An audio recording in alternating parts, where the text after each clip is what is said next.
Welcome to the Let's Eat Grandma Career Warrior Podcast.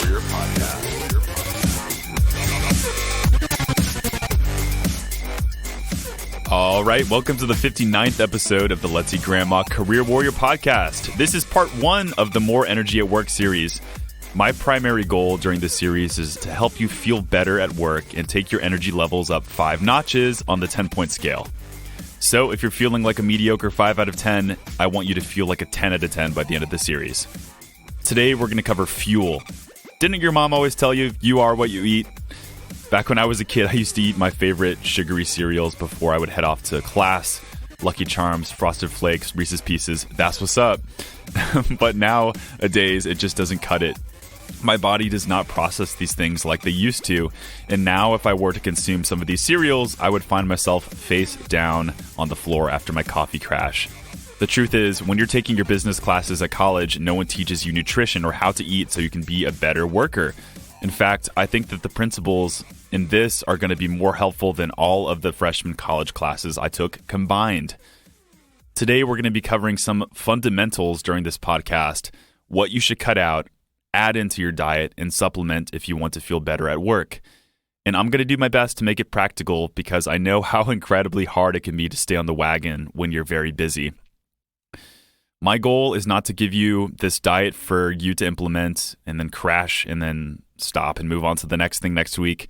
No, these are the fundamentals based on a lot of the things that I have read and things that I've gone out and experimented on and worked. I just want to give everyone a little disclaimer here. I'm not your doctor. This is just advice from my own personal experience and what I've gone out and read in some really good nutrition books and read in studies.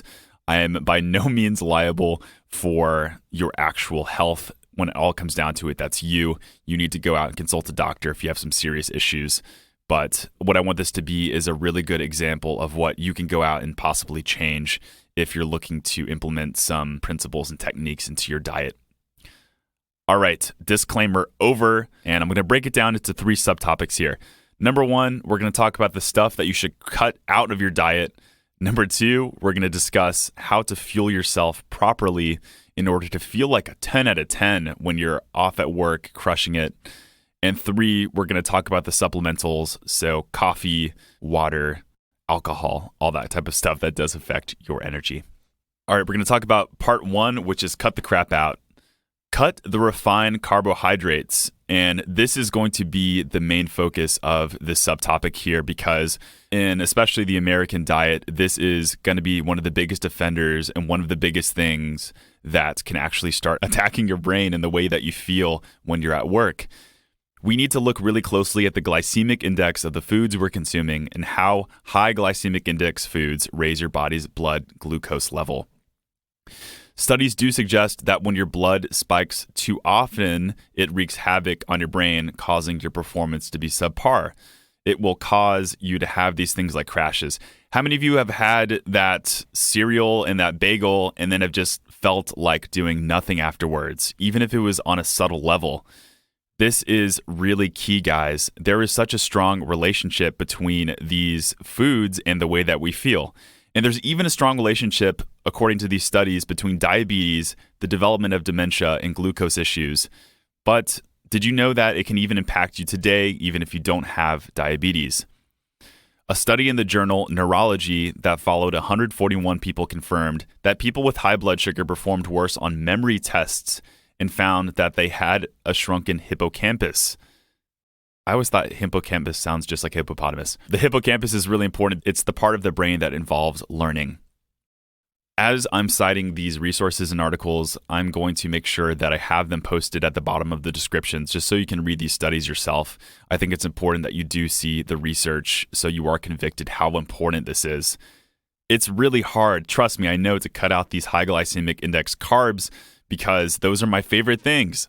But don't worry, in a little bit, we're going to talk about how we can actually substitute them in a meaningful way. And trust me, the way you feel, I cannot emphasize this enough, it's going to make up for it tenfold from that short-term release when you are enjoying that white bread. So what are some of these foods that we should be looking to cut out since they have that high glycemic index? Well, what are some of the foods that we should cut out? And we could dive really deep, get advanced, and talk about every single food that we should cut out that has the high glycemic index. I'm not going to do that because I think, A, you can do your own research into this type of topic, and B, it's just going to be way too much. But I think from this one thing alone that most of us actually are doing wrong, we could eliminate 80% of the problem, and that's processed foods. These processed foods are the ones that are causing us to crash, the things that are causing us to feel more anxious, more depressed, and more lackluster. These are things like all the cereals that we consume, white bread, Cheerios, donuts, and especially those sugary drinks that we're drinking. I will post an article on the full list if you want to see a good solid list of the high glycemic index foods to avoid. But just think rule of thumb, all the processed foods that are prepackaged and the ones with 40 million different ingredients in them that you don't know what they are. This is key principle number 1. And I just want to give a commentary on my experience because I know for those of you who are going to try this out, how hard it's going to be, especially if you've relied on these things for sources of nutrition. It was really hard for me because oftentimes I would complete a project and I would be kind of in hump day, really stressed out from all the different projects that I've worked on. And the first thing I wanted to do was reach for sugar because our brains really do crave sugar as a short-term source of energy and for some release. And believe me, I did feel really good after reaching for some of the sugariest cereals that I ever had. But within the next few hours, I felt even worse than I did before. So the best piece of advice I can give people who are tempted to reach for those processed foods, one thing I might recommend is just finding some way to supplement that with some good snacks that you like. All right, we're going to talk about what those things are in a little bit and some good things that I like to eat. Just can't emphasize this enough. Cut these things out. There's a book that I read called The Brain Fog Fix by Dr. Mike Dow. And he actually recommends the 80-20 technique. So 80% of the time, eat really clean and cut all of these things out. And 20% of the time, you can let yourself cheat a little bit. But another thing he does recommend in the book is for the time that you're experimenting here. So for these next 7 days, cut them out completely just so you can see that the way you feel. And believe me, I'm telling you from experience, this changed my life. The principles in this book 100% changed the way that I felt. All right, part 2 is fuel yourself. And this is the one that I'm really excited to talk about because it's never fun to say what you can't have. In fact, I think that's one of the things that's really annoying about diets in general. This isn't a diet. These are fundamental principles.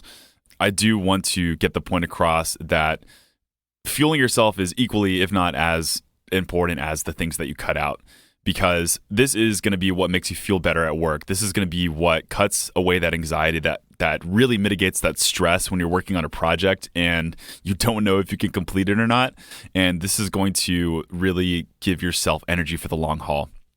So we talk about the things that we cut out, which are those processed foods, the things with a high glycemic index. And what I'd highly recommend is replacing that with good sources of carbohydrates. And talking from personal experience, it really wasn't hard in the very beginning. So I'll kind of cut to the chase on some of the good carbs that have given me a lot of energy when I'm at work. Thing number 1, one of my favorite things I've ever made to give me that source of energy is oatmeal. And oatmeal is a really good slow release carbohydrate that has made me feel full. And the beauty about oatmeal is it's so incredibly easy if it's made in its overnight oats form. And it just gives that slow release of energy. And it's versatile. You can mix so many different types of things with it, and it's been really great. So how to make overnight oats the easiest thing possible. This is a total Chris thing. I would recommend mixing in a mason jar 1 cup of oats, 1 cup of milk. I love organic. And a half a banana or full banana, and then shake it up and let it sit overnight, and you'll have yourself oats, and it is cold and delicious. And I like to mix things like nuts. I like to mix things like a little bit of cinnamon and berries with that. And this has just been an absolute game changer for me and recommended for anyone who wants a good source of slow burning carbs, and this works as breakfast, snack, whatever. Some other things that I recommend to replace those highly processed foods. So for instance, white bread, which is a pretty big offender if you're making yourself sandwiches and whatnot. I highly recommend sprouted grain bread, and this is what I've been buying every single week at the grocery store. And the most popular one out there, Ezekiel bread. And the beauty about Ezekiel bread is not only is this a really good source of fiber, but it also has 8 grams of protein, I believe. So really good for you and doesn't cause you to crash. By the way, I'm not getting paid by any of these brands or any of these books. They don't even know I'm doing this, but this is just something that I really has been a game changer for me and has actually really improved my life. So I hope you take that to heart here. For you pasta lovers, which pasta is another one of those things that can spike your blood sugar and cause you to crash. I have a few tips here. You can actually go out to Trader Joe's and a few of those other stores out there and get the brown rice version of pasta. Brown rice is actually another really solid complex carbohydrate that's a good source of carb. There's brown rice substitutes for everything. There's brown rice tortillas, there's brown rice pasta, there's, brown rice, everything. This is something that I would recommend for all of you to try substituting in there. Okay, I have a lot to go into, and we'll probably cover this in future episodes here, but if you can just implement one thing, which is replacement of good carbs, you might start feeling better immediately, and I would recommend you to try this out. All right, are you ready for the next part of Fuel Yourself? Get ready. My absolute favorite game changer is 7 servings of fruits and vegetables. Woo! That's how I feel whenever I have 7 servings of fruits and vegetables. All right, maybe it's after I've had 3 cups of coffee. How I feel after I've had my fruits and vegetables is more like this steady release of energy and this solid feeling. And I'm being really goofy right now, and I'm obviously getting really excited, but I'm doing this because I fervently believe in this, and I've seen this type of change. So let's talk about vegetables just for 1 second here. Gonna geek out here on the veggies. Our parents have always told us ever since we were growing up that we should eat vegetables. Many of the research and science confirms that vegetables are incredibly important. In fact, they recommend that you should not only be consuming 5 servings of fruits and vegetables per day, but you should be consuming 7 servings of fruits and vegetables per day. And in a study entitled, "Is Psychological Well-Being Linked to the Consumption of Fruits and Vegetables?" This was published in Social Indicators Research by David Blanchflower. They actually followed 80,000 people to see how fruits and vegetables impacted their overall happiness. And they found the people that consumed 7 servings of fruits and vegetables per day were happier, less depressed, and less anxious. I cannot emphasize how much this has truly been a game changer for me. And I've said the word game changer like a million times because it really it really has been. I think if you take one thing away from this episode, it would be to try this out just for 7 days and see how you feel, because this is what is missing, I would say, from 99% of the people listening to this episode today. Most people are not consuming this many fruits and vegetables. In fact, on average, Americans are consuming 3 per day. And no, potatoes don't count. Those French fries that you're consuming from McDonald's are not part of those servings of fruits and vegetables. The types of things you really need to be looking for are those leafy greens, which are the king of all vegetables and the king of the way that you feel. And in the book, The Brain Fog Fix by Mike Dow, he actually recommends prioritizing vegetables over fruits because when you overconsume fruits, they can definitely have that sugar effect. But vegetables are going to be the king in terms of getting all those healthy vitamins and minerals within your body to make yourself feel better. Let's dive a little bit deeper into these vegetables. And this is also straight from the book here. He talks about folate. I hope I'm pronouncing that correctly. Folate is a B vitamin here. And this plays a crucial role in making sure that we feel good. And it's even, believe it or not, been used to treat depression actually as a prescription. It's mind-blowing what this actual thing can do. And this is something that can actually make us feel less anxious. fight things like brain fog, dementia, and Alzheimer's. Where to get folate? As referenced in the book, he mentions spinach, Brussels sprouts, romaine, asparagus, and broccoli. So all of these green things, just think green, all of them have high levels of folate. They also mention things like lentils, kidney beans, and black-eyed peas. Other things that you will get from fruits and vegetables that are going to cause you to feel better at work are vitamin B12 and vitamin D. The thing about vitamin B12 is that most of us are deficient in it. In fact, about 40% of people between the ages of 26 and 83 have low levels of B12. According to Henry Silver in his article, vitamin B12 levels are low in hospitalized psychiatric patients in the Israel Journal of Psychiatry and Related Sciences. So this is something that can be found in organic eggs and fish. These are two really, really awesome sources of B12. All right, the third thing mentioned in the brain fog fix is vitamin D. So you've heard all about vitamin D in those Sunny D commercials, and you just think sun. And yes, it is true. By exposing yourself to at least 15 minutes of sun per day, you can get a really good amount of vitamin D here. You can also get these things from fish. Vitamin D, according to the book, is essential for the proper absorption of calcium, and calcium deficiency can lead to anxiety and depression. So in the book, they recommend also getting it from salmon and many of the fruits and vegetables that we are consuming here. All right, I'm going to talk about the Chris endorsed methods on how to get these fruits and vegetables in your diet. And believe me, it's tough.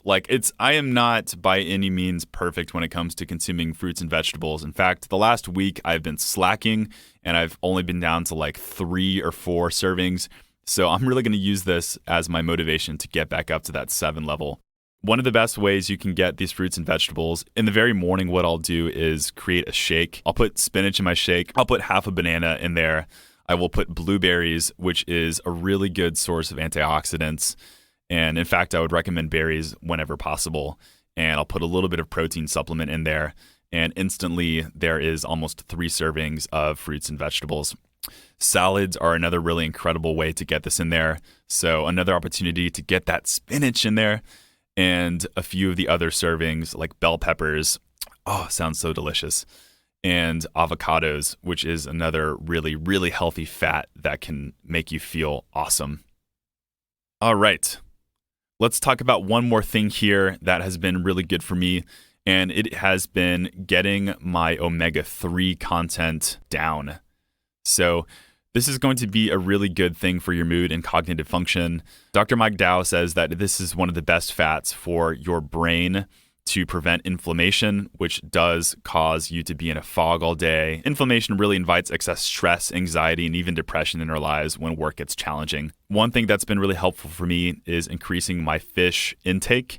And this isn't just any fish. I recommend salmon above all, because salmon can be one of the best ways to not boost your mercury levels, but boost your omega-3 levels, which is just absolutely key. Salmon, sardines, shrimp, and certain, not all, but certain types of tuna can actually be really good for your omega-3 levels. What I can do is post an article at the bottom of the description to show what's some really good fish to consume. In the article, Fish Consumption and Self-Reported Physical and Mental Health Status by Karen M. Silver and Kate M. Scott. This is a publication in Public Health Nutrition. They actually linked eating fish with good mood. And this has been part of my experience because studies have found that boosting your brain's EPA levels, which is a part of the omega-3 framework, has shown wonders for boosting mood, preventing depression, and soothing anxiety. So within my experiment, what I did was I went out to my local Trader Joe's and I bought those little cans of sardines. And I know for those of you who think sardines are disgusting, I get it, trust me, they smell. But there's some really good canned fish that you can buy for inexpensive that's going to help you feel better. So try this out this week. 3 servings of fish, see how you feel, add it to your salad, whatever. Thing number 3, that coffee to water to alcohol ratio. You got to get it down. And these 3 things are so important for the way that you feel, because if you overdo any one of them, you're not going to have a good day. I really recommend cutting down. In most cases, people need to start cutting down how much caffeine they're having and what time of day. I love to stop my coffee intake at around 2 o'clock because I know I'll be in bed. The half-life of caffeine is 6 hours, which is just incredible to me because it stays in your blood system long after you've been done drinking it, and this is going to disrupt sleep. We'll talk about sleep in another episode here, but you got to make sure that you curb your coffee. I've gotten it down to 2.5 cups per day, and this has worked really well for me. So I would recommend finding what works for you in terms of your coffee consumption. Moreover, for every cup of coffee you have, you really need to be focusing on the water that you intake. And there are plenty of really good calculators online that will let you know based on how much you weigh, how much water you should be drinking on a daily basis. Believe me, water may be the missing piece for you. I know it was for me. And once I started to increase the amount of water that I intaked, I just felt so much better. And I felt like actually showing up to work and giving my best. A quick comment on alcohol, because this is another thing that I know a lot of Americans, and not just Americans, people in the world are using to de-stress. Totally fine if every once in a while you want to have a glass of wine, beer, whatever, but don't make this a daily habit, especially before bedtime. This will disrupt your sleep, and especially if you have more than 2-3 glasses, you're just not going to be your best self. Cut down the amount of alcohol you have. In fact, I think wine is okay. Certain studies have shown that red wine actually can be good for you. And I'm not telling that for you to use it as an excuse to start drinking more. The key is moderation, and cannot emphasize that enough. Give yourself a budget. Like how many drinks you're going to have this week, especially if you think that this is causing you to have lackluster energy. All right, I gave you guys a lot. I feel like we're all kind of drinking from the fire hose by now. This is really tough to implement, especially right off the bat. So what I'm going to do is I'm going to post in the description of this podcast. So if you're on iTunes, Spotify, whatever, just pull up the description and you will have just a quick breakdown bullet point list of things to do and to try this week. Copy and paste it, put it in your notes, whatever. But I want every single one of you to try all of these things out and note it day after day after day. And it's just going to be incredible the way that you feel by the end of this week if you keep up with it. If you don't keep up with it, if you kind of half-ass it and do half of the things in the list, then it's not going to work. So really try to commit to this. And I want you all to write down, like we said earlier, on a scale of 1 to 10, how do you feel on a daily basis? So if you're a 3 in the very beginning, write down 3. And if you're 4 the next day, write down 4. But keep writing it down and stick with the program, and we'll see how you feel. But something tells me, my intuition tells me, that you're going to be feeling so much better after you stick with it for the next 4 episodes. All right, this concludes our 59th episode of the Career Warrior Podcast. This is part 1 of the More Energy at Work series. As you can tell, I'm just so fired up about this. I think this is just going to be a game changer for a lot of you, and would love to hear what you think. Just go ahead and shoot me a message on LinkedIn if we're already connected. If we're not connected, I am Chris Villanueva, CPRW. Just look me up. All right, that's it for now, and I'll see you all on Thursday. And for more on your job search, make sure to check out letseatgrandma.com. That's where you can find our blog, where we post the podcast show notes and so many more articles that will help you in your job search. You can also check out our resume services if you are interested in getting your resume professionally reworked. And please make sure to show us some love by jumping onto iTunes and leaving us a rating. The support from my fellow warriors will show the world how great this podcast is and help other people in their job search. Pay it forward. Thanks, guys, for being true warriors, and thank you for tuning in. I'll see you next week.